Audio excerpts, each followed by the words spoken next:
Kobe meant a lot to me growing up. I had both jerseys, 8 and 24, growing up. I feel like I studied his footwork game because I respected it. I think it's top 2 of all time. But, I mean, that's tough, man. I was on the way to the arena when I got the news. I just sent my prayers to his family.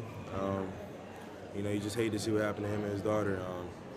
You just hope the world would give the Bryant family all the support they need. Was it difficult coming out here to play today because of the news? At first, it was a little difficult. Couldn't focus at first. One of the greatest taken away from us too soon. But his impact will forever be a part of this game. He's a legend. Legends never die, so he will forever be remembered. He's obviously one of the hardest workers the game's ever seen, one of the greatest players the game's ever seen, and he's also a great father. I really don't know what to say, man. It was hard for me to play today. I'm just glad we got the win. Do you have a favorite moment or maybe an interaction you had with Kobe that kind of stands out with you? I didn't meet him until my rookie year, but just growing up, he's on the TV all the time. Everybody wants to be Kobe, shooting shots in the trash can, when you're a little kid in school yelling Kobe. So, his influence on everybody is, tremendous. Just knowing him personally, I know he'd have wanted me to come out here and try to ball and, still just be great. So, that's what I tried to do tonight. Can you describe the mood amongst your teammates? Everybody's sad, you know what I mean? Words can explain his impact he had on this floor. The emotional impact he had on everybody, you know what I mean? We're a team from LA, so we know LA's history with him. And, it's just sad. It seemed like both teams tonight, both the Clippers and the Magic, came out a little out of sorts, probably because of the news today. What was the key in getting you guys to recover and to win this game and end the road trip on a positive? Before the game, we ran out the clock 24 seconds, for Kobe, and then they got a half-court violation, 8 seconds to do a tribute towards him. So, just things like that would just, keep the game out of whack. And, like I said, you end up getting your adrenaline running, and you just got to play basketball. It's our job. But, it's sad. He's going to be missed. We got it, I think, as I was walking into the arena. So, again, just for me being from LA and growing up watching him and being a Laker fan growing up, and just what he did for the culture of basketball for so many years, and not only that, but for the world, it's a sad day. I guess in my heart, Kobe would want us to beat the Celtics, so that was a good win. But man, just so much prayer to him and his family. Just to find peace in this situation, I couldn't imagine. My first game back home, my rookie year, I got 6 stitches, bit on the pump fake, and he elbowed me. That was like my first Kobe experience. You know what I'm saying? So to be able to experience that, how tough he was. There's also another one here where I think he tore his rotator cuff and shot that fadeaway left-handed. I think I told Frank on the bench that I was sitting looking directly at it, and he just turned around with his left hand. It was amazing, man. So he'll be missed. I was shocked, especially when one of our legends passes away like that. It's always makes everybody wake up in the world and be more appreciative of things that we have around. He was a role model for me growing up. I think he was for a lot of people. Shooting the paper in the trash can, you always say Kobe. The fadeaways on the basketball floor, you yell Kobe. So he was a big inspiration for a lot of people growing up. Where were you when you found out? Were you on the way here? Were you already here? Yeah, I was walking out my house, and my brother told me. You hear stories all around. We didn't want to believe it was true. But, when we got here, we pretty much knew. Say a few things. Obviously today is a really tough day for a lot of people, and basketball is not really that important. On behalf of the league and the Suns and our players, our thoughts and prayers are with Kobe's family, and that's the deal right now. Everything else really doesn't matter, and I'm not going to, take any questions. Basketball is not that important right now. I hope you guys respect that and are okay with that.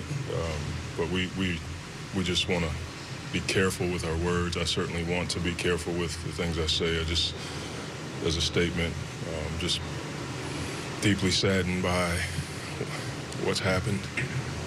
And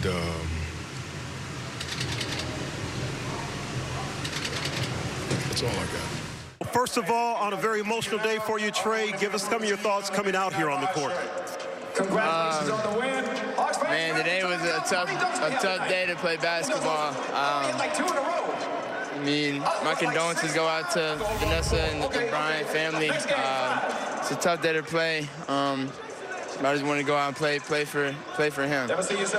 For this game ourselves, back on January 10th, we had a tough day up in Washington, D.C., a game you guys thought you should have won. So how much was that on your mind as we go and have a 47-point second quarter? That's the biggest quarter the Hawks have had in 23 years, man. Yeah, no, that's cool. That's all those numbers and stuff is cool. What we did up there wasn't. I mean, we felt like we should have got a win, but man, we didn't play.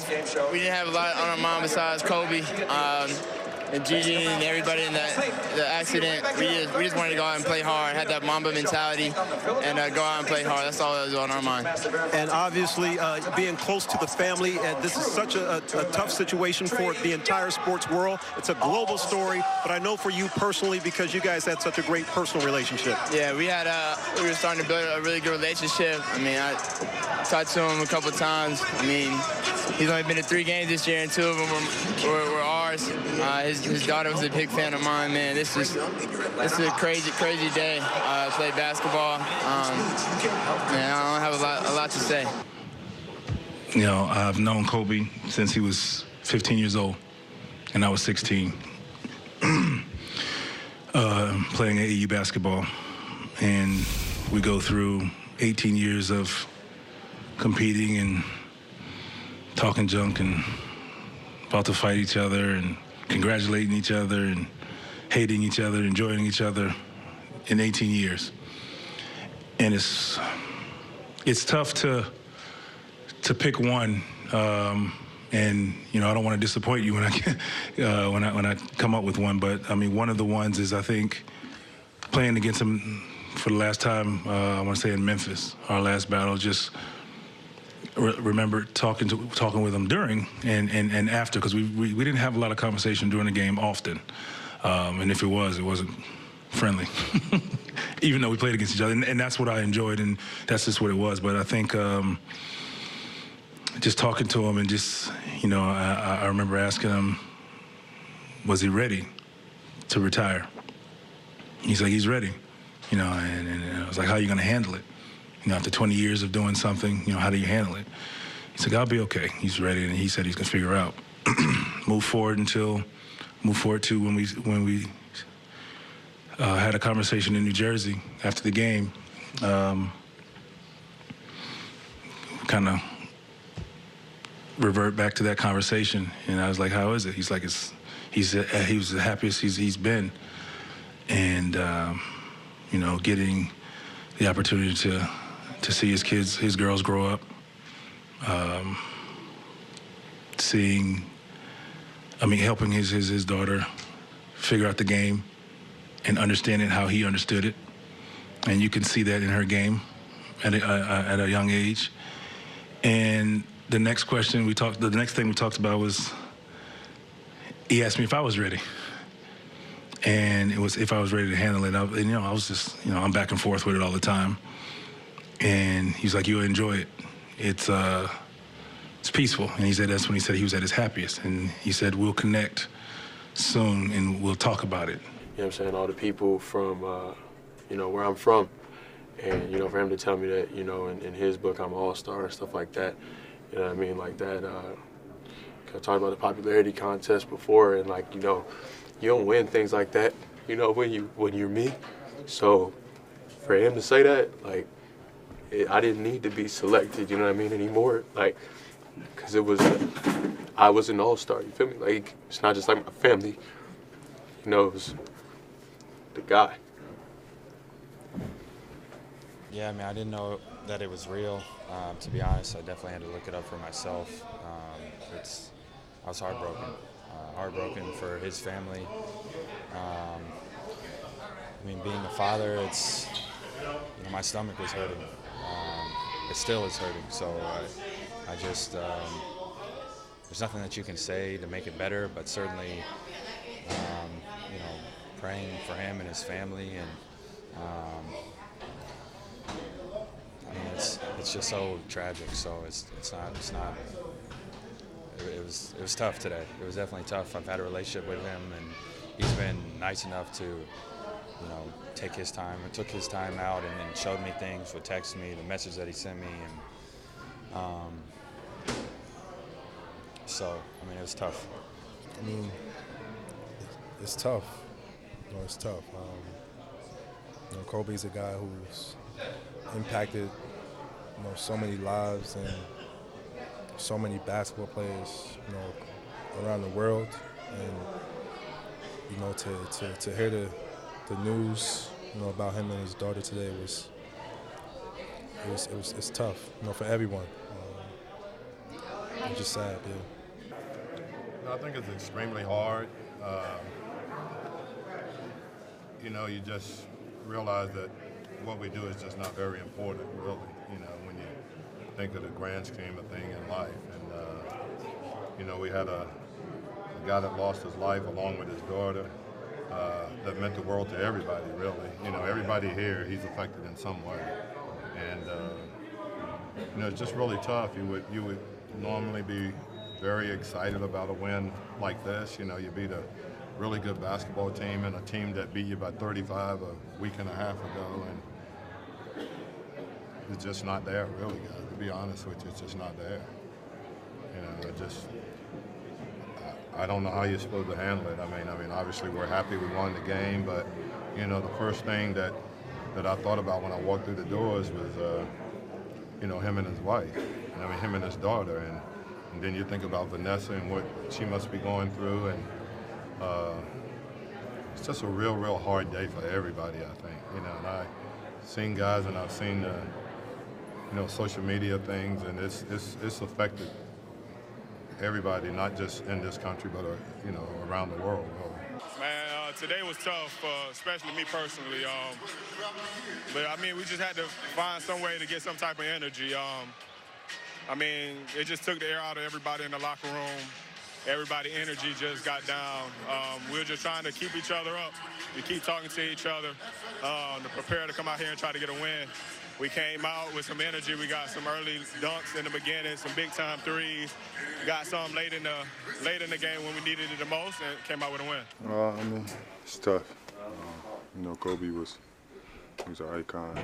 He was someone that, growing up as a kid, you always mirrored, and you always wanted to be like. I got to compete against him a couple times, and actually get to talk to him, and just be around. And the aura he gave off was just greatness.